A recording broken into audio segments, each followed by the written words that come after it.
Hi everyone, myself Nitin Heraji, Assistant Professor, Department of Computer Science and Engineering, AJ Institute of Engineering and Technology, Mangaluru.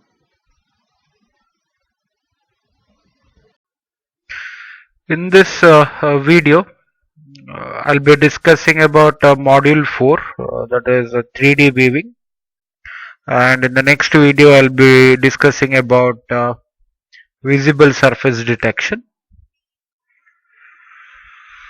First, we'll look into 3D weaving transformation pipeline, which is uh,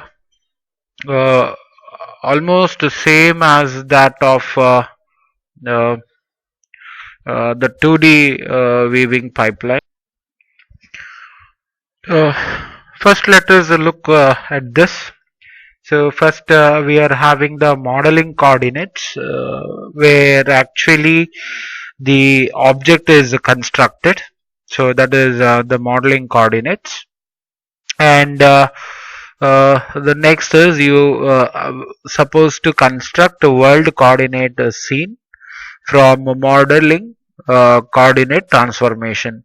That is, we are going to transform from modeling coordinates towards the world coordinates. So transferring from modeling coordinates towards the world coordinates, in the sense modeling coordinates does not have any reference point. It is just you are going to construct the object in the coordinates, modeling coordinates. When coming to the world coordinates, you are going to give a reference point to the object, that is with respect to x, y and the z axis. So the transformation is needed from modeling coordinates to world coordinates. After which, from the world coordinates, we are going for the weaving coordinates. That is what is supposed to be weaved. Okay. So the whole object may not be weaved, might be a part of the object might be weaved. So that's what we are going to set it.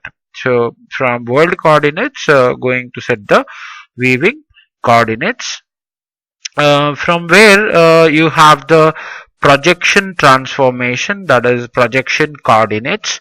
So weaving coordinates and projection coordinates, there it's slightly different.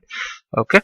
So what actually the object appears in the world, that is not the actual size we are going to get. It depends on the projection.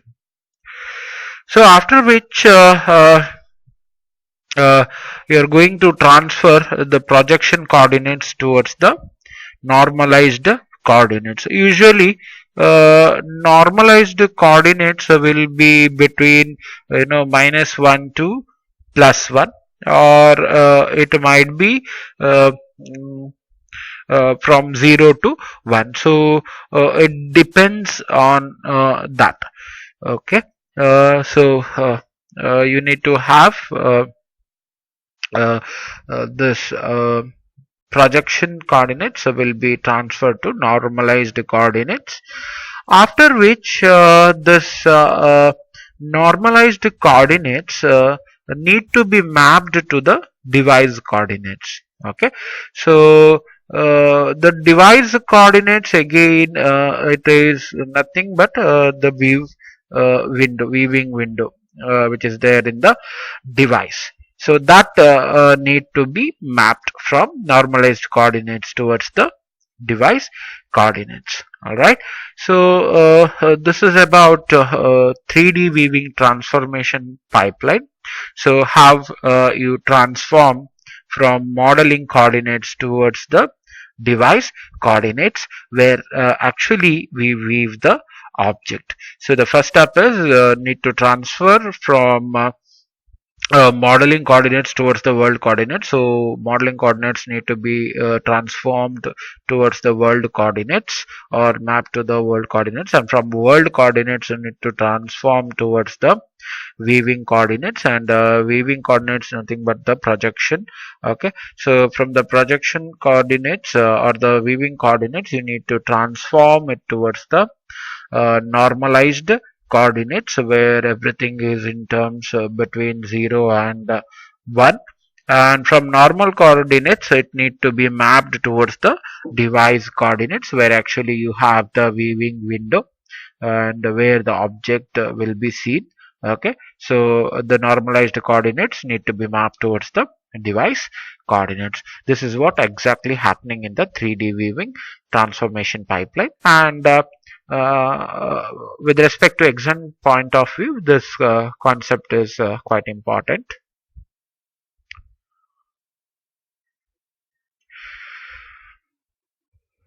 So this is the world to weaving 3D transformation.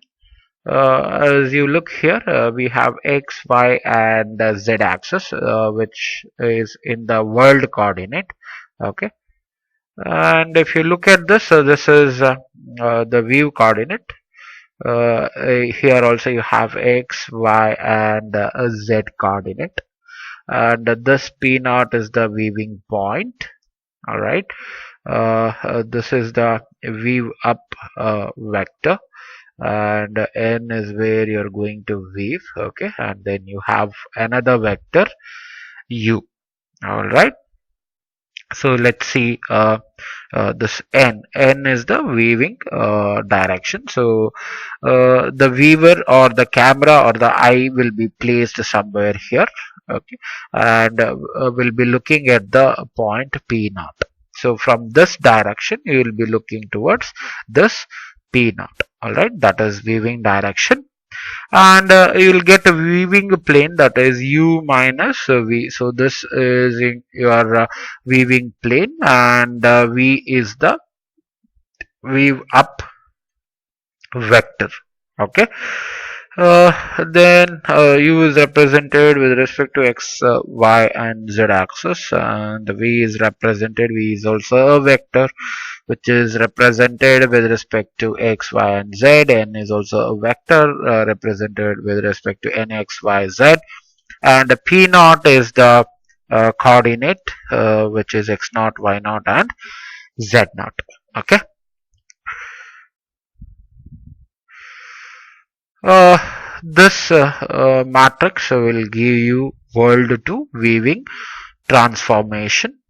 So the matrix of WC and VC, this WC stands for world coordinates, VC stands for weaving coordinates. If you look at this, this matrix is for rotation and this matrix is for translation. If you look at this, there is a slight rotation as compared to this world coordinate. So world coordinate, you can see it's like this. Coming to the weaving coordinates, you can see that a slight rotation has been taken place and also a little bit of translation. Okay, the thing has been moved. So that's what is represented in this matrix. So you have a rotation and dot product with translation. So this is the rotation matrix, whereas this is the translation matrix. All right. Next, we'll look into the projection. So you have two different projection. One is perspective projection. One is parallel projection. All right. So this is the point where you are going to see the object. Okay. So when you see the object, so you have some convergence here. Okay. This is the place you are going to weave. So when you weave, you get this projection gets merged here, and this is the projection plane. This is the projector, and here you have the object. Okay, this is with respect to perspective weave. Whereas if you go for the parallel projection, you can see that the object is here, the projection plane is here. But if you see at the projections, it's still parallel. So this happens when you look at a object which is very far from you. Okay, you'll have to imagine this. So you are going to look the object which is very far from you. For example, you are observing a flight moving, okay, which is very far from you, and that seems to be like a parallel projection for you, right? It is not a converging one. Whereas perspective is the converging. Okay, it is at some finite distance, I can say. And for parallel projection, the object is very far. So let me go to the point. For a perspective projection, object positions are transformed to projection coordinates along the lines that converge to a point behind the view plane, that is here. Okay, so these are the projection coordinates. Projection does not preserve relative proportion of objects. So you can see here projections does not preserve relative proportions of object. So here uh, you can look at this object and this object. So here in this object and this, it is not relative, it is very small, you can see over here. In parallel projection, coordinate positions are transferred to the view plane along parallel lines. So you can see the parallel lines over here. The parallel lines in a scene are displayed as parallel when viewed with the parallel projection. So this is what happens when you view with the parallel projection. Projection transformation. So the next step in 3D viewing pipeline is projection of object to a viewing plane. So you can look at this. This is a parallel projection over here. Okay. The coordinates are transferred to viewing plane along parallel lines. That means, see, this is the viewing plane over here, and this is the object, and you are going to project this object in the viewing plane.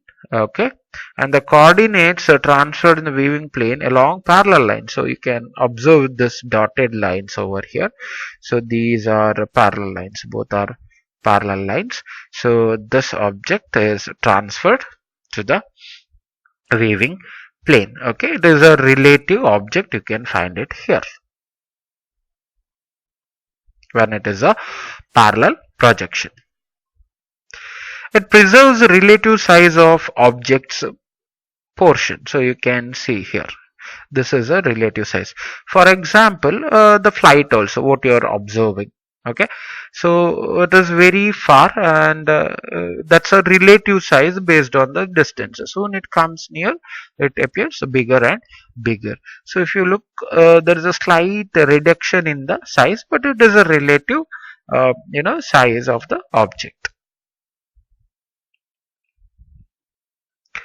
Projection can be perpendicular or oblique to viewing plane. Yes, it is perpendicular to the viewing plane. Okay.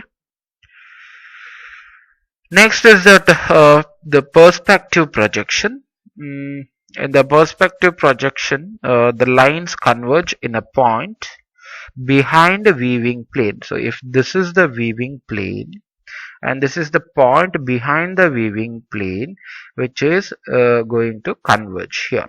Okay, so the object is here, and the point is going to converge. And if you can look at these two lines, it is not parallel though, as it was in the parallel projection. And you can see the object, it looks very smaller over here, right? It does not preserve relative size, but looks more realistic. That is true. Okay, it does not preserve that uh, the size, right? But still, it is realistic. So next we'll see about orthogonal or orthographic projections. Let me read out the point there. A transformation of object descriptions to a view plane along lines that are parallel to the view plane. The normal vector n is called an orthogonal projection. This produces a parallel projection transformation in which the projection lines are perpendicular to the view plane. Front, side and rear orthogonal projections of an object are called elevations, and the top orthogonal projection is called a plane view. Okay, just look at this. Uh, so mm, here you can look that this is a plane view. All right, uh, that is for the top orthogonal projection. This is called as the plane wave. The front and side projections are called elevational wave. Okay, right? So that is, these two are front and side are elevations when the camera is here at this part. All right. Next is about the clipping window and weave volume. Um, Say, just look at this diagram. You have a weaving plane here, right? Which is in parallel with x and y coordinates. And you are weaving from this position. The camera is placed here, or the eye is here, or the user is a weaver is here at this position.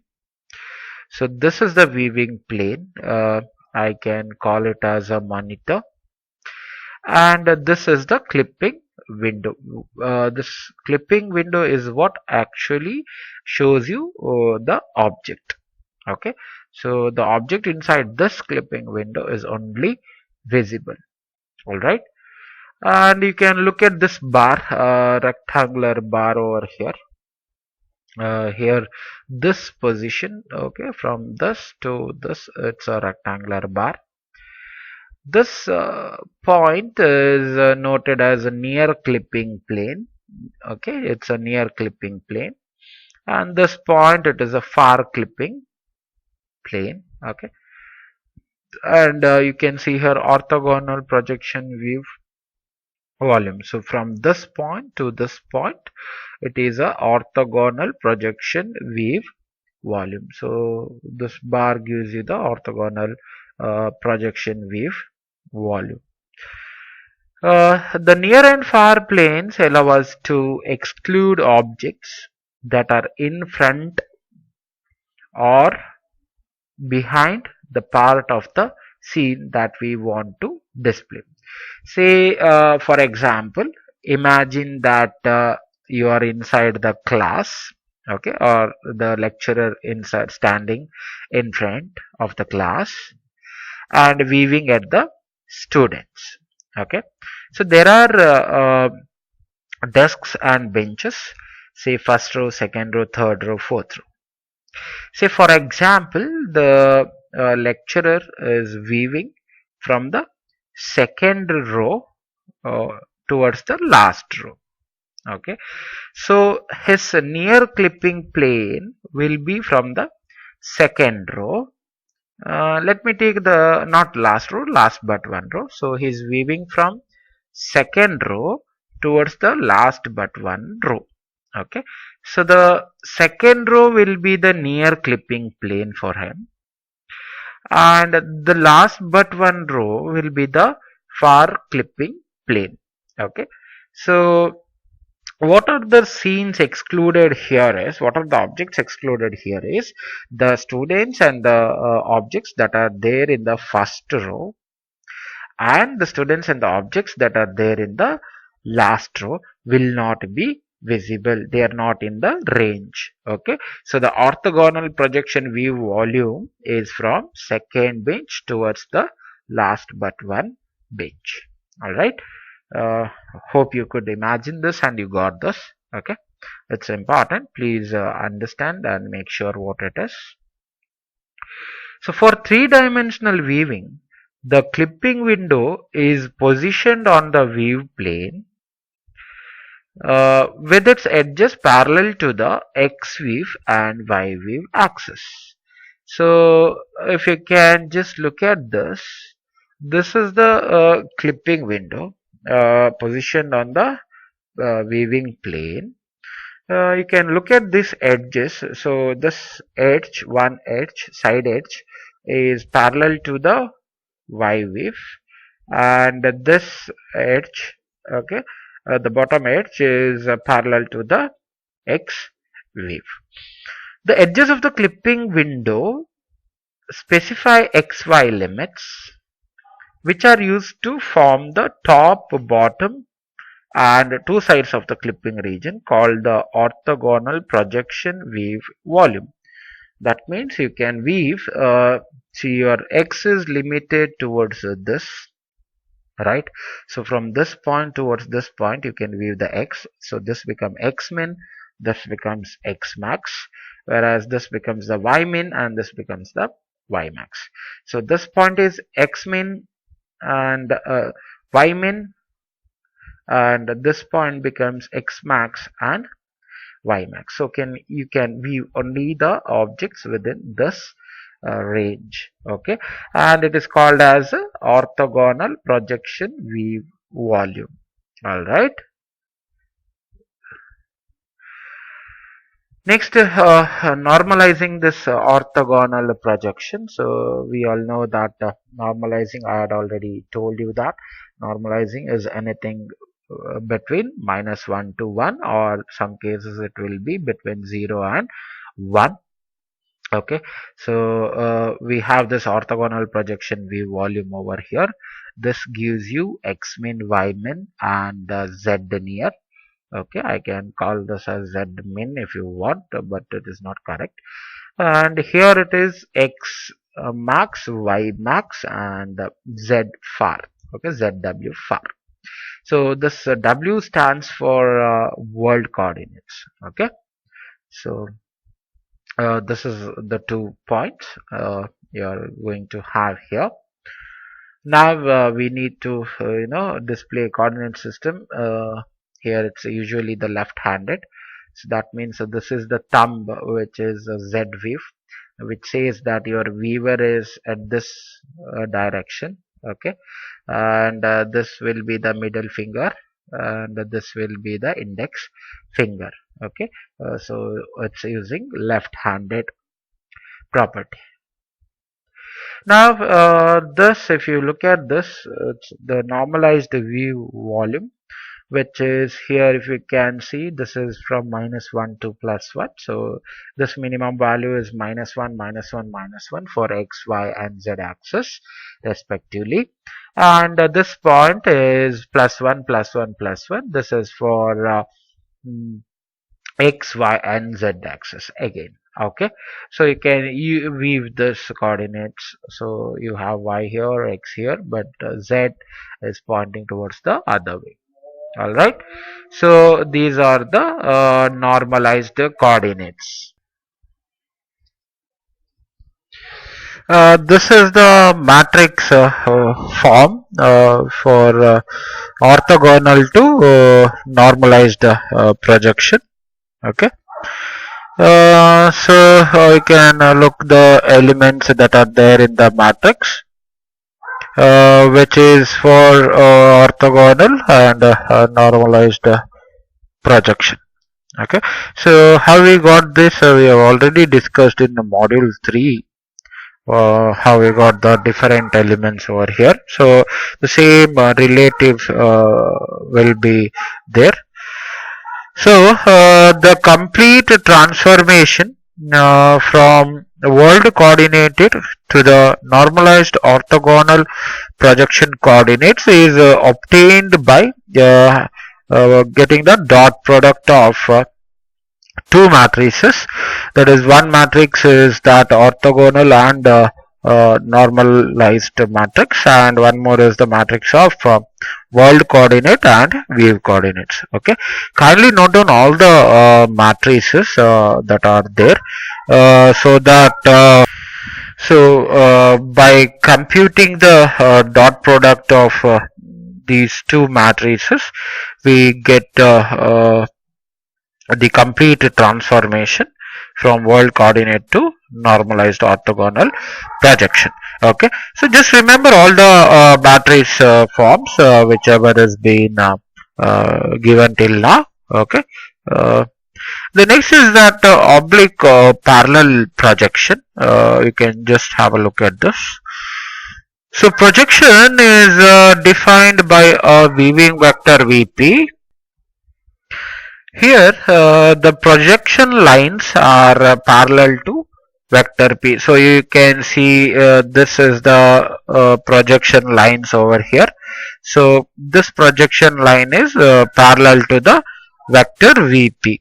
Okay, this point is xp, yp and zvp, whereas this point is x, y and z, and you can look at this, one of the projection line is perpendicular to this object.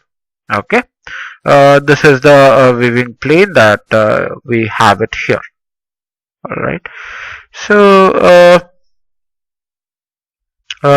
you can calculate what is VPX, that is vector point for x. So vector point for x is nothing but this xp minus x, and VP for z is zvp minus this z. Okay, similarly you can find vpy which is equal to yp minus y, and vpz is zvp minus z. Okay, so if you look at that, it's not orthogonal as we can see it here. Okay, so this is not exactly the orthogonal what is here. Alright, so next we are going to calculate the value of xp, yp and zvp by substituting these formulas. So xp equal to you just have to substitute, and yp you have to substitute, and you'll get this formula. Okay, the above is called a shear transformation, where the displacement in x and y linearly increases with z. So x and y values will be increased as z increase. So that is a shear. Okay, where you have change in the size and shape. This is the view volume of parallel oblique projection. So if you look at the view volume, this is the side of the view volume, this is the top of the view volume, and this is the clipping window. You can see the projection lines over here, the dotted projection lines here, here and here. These 2 points are called as the near plane, whereas these 2 points are called as far plane. Okay, so if you look at these, it's not it is having some shear over here. Okay, that's for oblique projection. So you have a vector Vp here, which is parallel to this projection line, and here also you are having a vector Vp which is parallel to this projection line. Just note down this matrix for oblique projection. So these are the computed ones. So this is a 3D shear transformation. X and Y are displayed by amount of a proportion to Z. Okay, so as the Z increases, X and Y might increase, and as Z decreases, Y and X will decrease. So normalization oblique projection is similar to orthogonal projection. The composite transformation is obtained by the product of the two. So this matrix of oblique is got by having the dot product of two matrices, that is the oblique matrix and the matrix of orthogonal and normalization projection. Okay. Next is the perspective projections. So we are done with the parallel projection, oblique projection, and now the perspective projection. You can see that the weaver is here. Okay, the projection reference point is here, or the weaver is here, I can see. This is the weaving plane for a perspective projection. And in the weaving plane, these are the objects that are displayed, okay, or the objects that appear over here. And this is the actual position of the object. Okay, that is the spatial position of the object. You can see the size of these two objects are same, correct? But the distance of these two objects are different for weaving plane. This object is nearer to the weaving plane, and hence the object displayed here is quietly larger than this object, correct? Basically these two objects are same in size, but when in the weave plane it gets a quite smaller size because this particular object is far compared to this object to the weave plane, right? So the closer objects look larger, that's the point. Okay.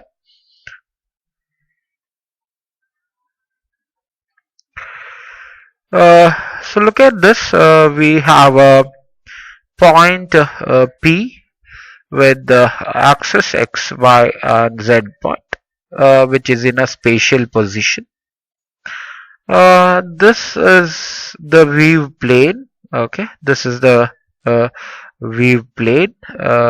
You have that point over here with the position, that is the coordinate position xp, yp, and zvp. This is for a weave plane. Okay, the projection point. And here you have the general position reference point, which we call it as PPRP for perspective position, equal to XPRP, YPRP, and ZPRP. Okay, so this is how it looks for the projection point. Now, the parametric representation of a point on the line connecting P equal to XYZ with PRP.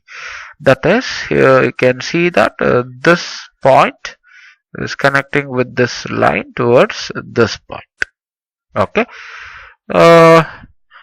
So, the X dash becomes x minus xprp into u, where u is between 0 to 1. Okay, similarly for y dash and z dash. So at a weaving plane, u equal to zvp minus z divided by zprp minus z. So you need to substitute for the point on the weaving plane, and finally you get the value for xp this, and for yp is this. Okay. There is something called vanishing points. So we'll just look into it. What is the vanishing points? The point at which a set of projected parallel lines appears to converge is called a vanishing point. Vanishing points occur when the weaving plane intersects with the axis of weaving coordinate system. We'll see what it is. So this is axis for the cube. Parallel to z lines of xz plane and parallel lines to z in yz plane will vanish. Okay. Uh, if you look at this, whatever parallel to z lines in the xz plane and parallel lines to z in the yz plane will vanish. Okay, and vanishing point on weaving plane correspond to infinity in world. What example we can give is, say you are in a you are weaving a road. So you're looking at the road and you see a car passing. Okay, straight road. The car moves, and finally at some point it vanishes. Best example is you are weaving the sea, right? So you see a circle kind of thing, right? Ship moving towards the mid of the sea. You keep weaving the ship appears smaller, and at some point the ship vanishes, correct? You will not be able to see the ship. So that is what exactly is the vanishing point. Hope you got it, what exactly vanishing point is. So see, this object, you just move it, and somewhere at this point is the vanishing point of this projection. So if you look at this object is parallel to y, right? But it is not parallel to x-axis, nor it is parallel to z-axis. At some instant it gets intersected with the x-axis as well as intersects with the z-axis. So the weaving plane is parallel to y-axis, intersecting both x and z-axis. For z-axis, the vanishing point is somewhere here, and for x-axis the vanishing point is here. Okay, and the blue highlighted with blue is the weaving plane. Vanishing points of all three axes occur when weaving plane intersects all three axes of the object. All right. This is the transformation matrix. To get rid of z in denominator, define a parameter called h, which is a homogeneous coordinate, and h is nothing but zprp minus z.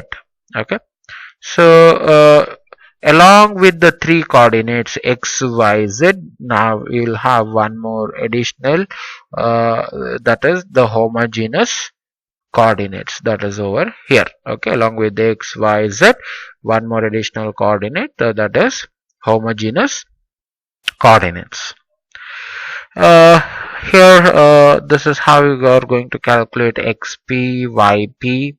Okay, and xh, yh will be got with this formula. this is not that important. You need to remember these are all the derivations. Okay, you just have to know what is parallel projection, perspective projection, and how it is mapped. What are the homogeneous coordinates? Okay, and the final matrix is the one that you need to remember. Okay, so point P you get it using x, y, z, and 1.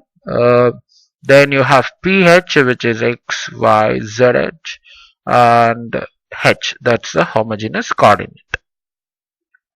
So pH is nothing but you're obtaining by multiplying the product of matrix M perspective and P. So this is the perspective matrix. Okay. Uh, where you have ZH, which is nothing but ZSZ plus TZ, where SZ is the scaling uh, value and TZ is the translation value with respect to the z-axis. Okay, this is a scaling factor with respect to z-axis, and this is the translation factor with respect to z-axis.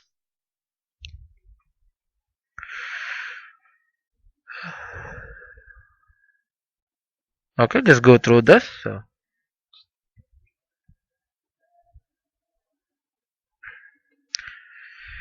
Next, we are going to have the perspective projection V volume. The earlier we discussed about orthogonal projection V volume. Now we will be discussing about perspective projection V volume. It's almost similar to that, but one thing is that you have a projection reference point here. Again, you have this plane, and this is the clipping window where it has a y-axis parallel one side and one side x-axis is parallel, and this is the rectangular frustum, we call it as. Okay, this is the rectangular frustum V volume. So this again, it's a near clipping plane, and this is a far clipping plane, similar to that of orthogonal projection V volume. Okay, you can see there is a one difference here is that field of view angle. So when you are going to view from this point, you can see the projection lines which is going to connect the coordinates. Here this is the place where you have ymin and this is ymax. So the angle between them you get it as theta. Okay. Now this is the symmetric frustum V volume, where this line is perpendicular to the V plane. Okay, so you have a projection reference point here, and this is the V plane, where this you get it as the clipping window. The blue line is nothing but the blue line over here is the clipping window, and this black line is the V plane. Alright, and this is the projection reference point, and it is perpendicular to the plane. Okay, that's the view plane. So this is the near plane of the frustum volume, and this is the far plane. Okay, so this is a symmetric frustum V volume. Okay, just note down that it's a symmetric frustum V volume. The perspective mapping happens like this. Whatever this inclination was there, it is taken like a parallel one. So you get this parallel line like this. So this is a parallel piped view volume. Okay, so the perspective has been changed like this. So it is perspective mapping has changed like this. It's a parallel piped view volume where you have the clipping window. This is the view plane, and this is the project reference point. Now the difference with this to the previous one is that if you just look into the previous one, this is the symmetric frustum. Okay, where this line is perpendicular or you are having a straight line. If you are going for oblique frustum, see this line is not perpendicular. Okay, it is not perpendicular to the view plane. Uh, so you have this as the projection reference point, and this as the you know clipping window, and this is black line is the weaving plane. This is the near plane, and this is the far plane. Okay, this is this whatever is highlighted, it is called as oblique frustum weave volume. Okay, so if the center line of a perspective projection weave volume is not perpendicular to the view plane, we have an oblique frustum. If it is perpendicular, then it is symmetric frustum. Okay, so we'll see what is the difference now. Okay, so during perspective mapping, again you are going to get the parallel piped weave volume. You can see this is the same, but here it is a different. Correct. So uh, in oblique, what happens is you'll have a shear. Okay, so there is a shear in that. Oblique perspective projection for frustum. We will take the projection reference point to be the origin of weaving coordinate system, that is x perspective, y perspective and z perspective, which is 0 0 0, which is the origin, and weaving plane at near clipping plane. So the weaving plane is now the near clipping plane. Oblique projection results shear transformation, correct, the change in the size and shape. It transforms the intersection point of center line with clipping window. Okay, so it is going to transform the intersection point of the center line with the clipping window. Alright, if you look at this, see there is a change. So intersection point with the clipping window was here in this, and if you look at this, the after perspective mapping, it is exactly at the center of the clipping window. So the matrix for Z shear is given like this. Okay, you need to note down this MZ shear. This is the matrix, and you get this. Okay, that is the Z near window, near plane by with the dot product of M shear and the particular matrix over there.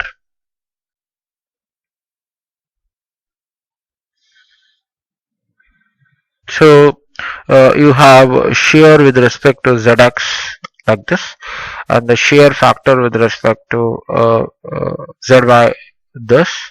So substituting these three to the coordinate, that is origin, the perspective projection matrix, and positioning the weaving near Z clipping plane at the view plane. That is the near plane is same as that of the view plane. So you get the matrix for perspective projection as this. Okay, so this matrix you need to remember.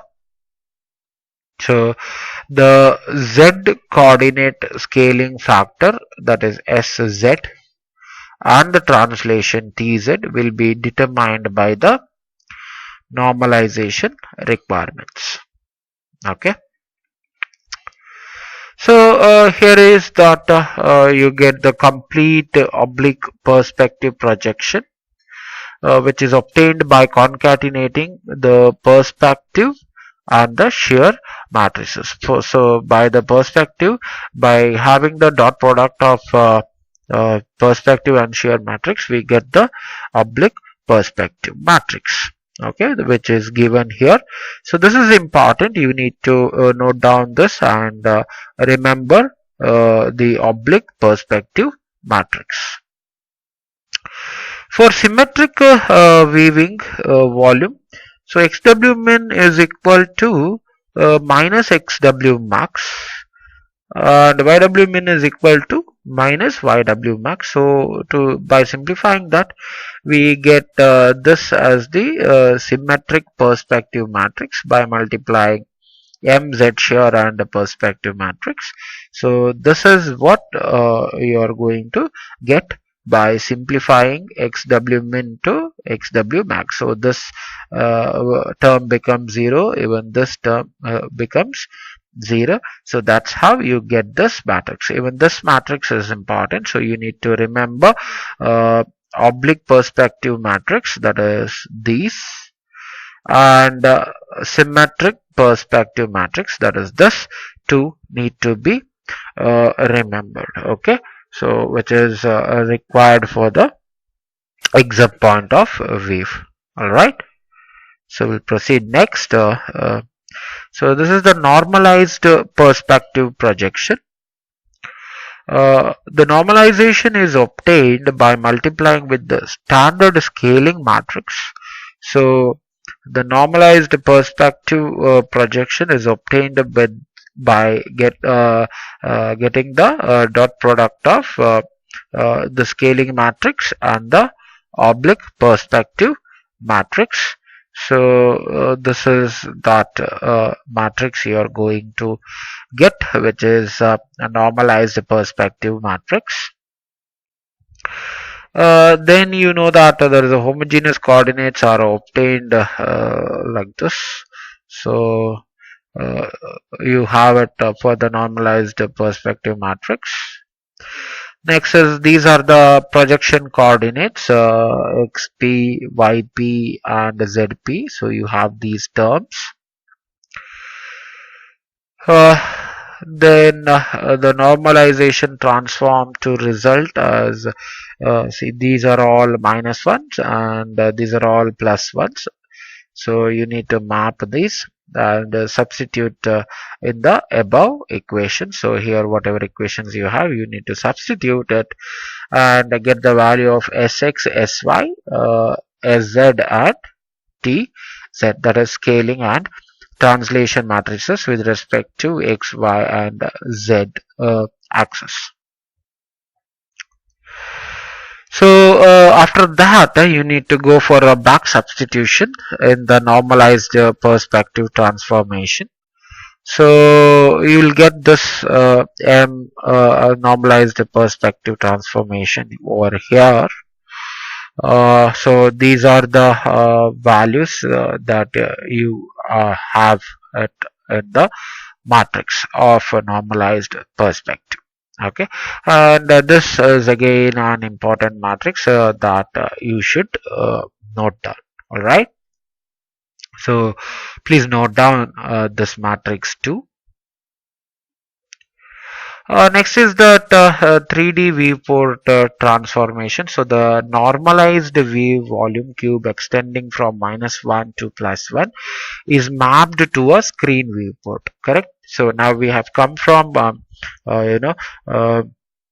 modeling coordinates to world coordinates to projection to normalized coordinates, and normalized coordinates. Now we are landing towards the viewport coordinates, nothing but the screen viewport. Okay, so this is where we are expecting. Here we have this xv min, yv min to xv max, yv max, into Z is the information stored for depth calculation. So Z appears only when there is a 3D, okay, so which is for the depth calculations. So Z is often renormalized to the range from 0 to 1, okay, so which gives you this is a matrix that is the normalized weave volume matrix. So after substitution you get this matrix, okay, so again this is what you need to remember. uh, so hope you're clear with this matrix, so just note down this, okay. These are the matrix that you need to remember. Next is the setting of perspective projection. Perspective projection point is the where the viewer or the camera or eye is positioned in the world. Okay, so that we call it as a perspective projection point, where a viewer exists. Positioning a weaving plane with respect to weaving coordinate results vanishing points 1, 2 or 3. So it all depends on how you position the weaving plane with respect to the weaving coordinates, that is x, y, z. If you are positioning the weaving plane parallel to any of the coordinate, then you don't get an vanishing point for that particular coordinate. If a coordinate will intersect with the if a weaving plane intersect with the weaving coordinates, then yes, you get the vanishing point. So it depends on how you position the weaving plane with the weaving coordinates. Alright, so depending on that, you are going to get the number of vanishing points. Uh, the next point is the clipping window on weaving plane defines the infinite pyramid weave volume. Okay, so the weaving clipping window will tell you what is that object, or what is the portion of the object that can be weaved. Okay, so only with the clipping window you can specify what object you can weave, and nothing outside the clipping window could be weaved. Next is near and far clipping planes, which is parallel to the weave plane.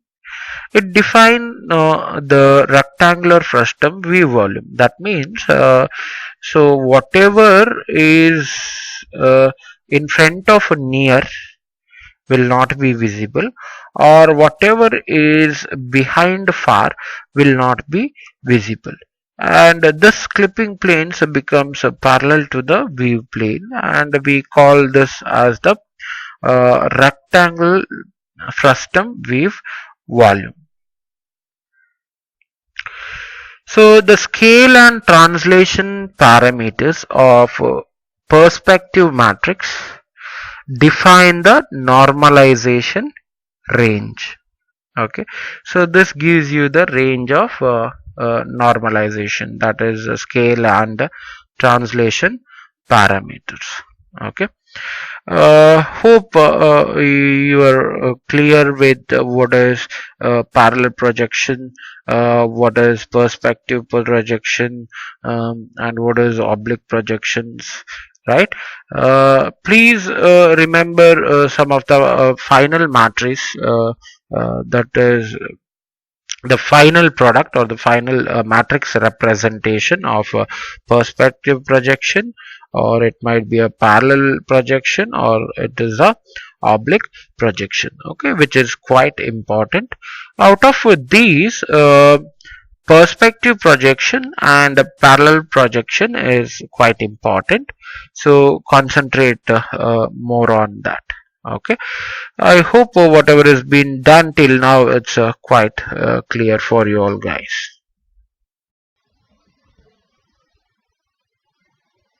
Thanks for watching this video. If you like please click on the like button. Thank you so much. Thanks for watching.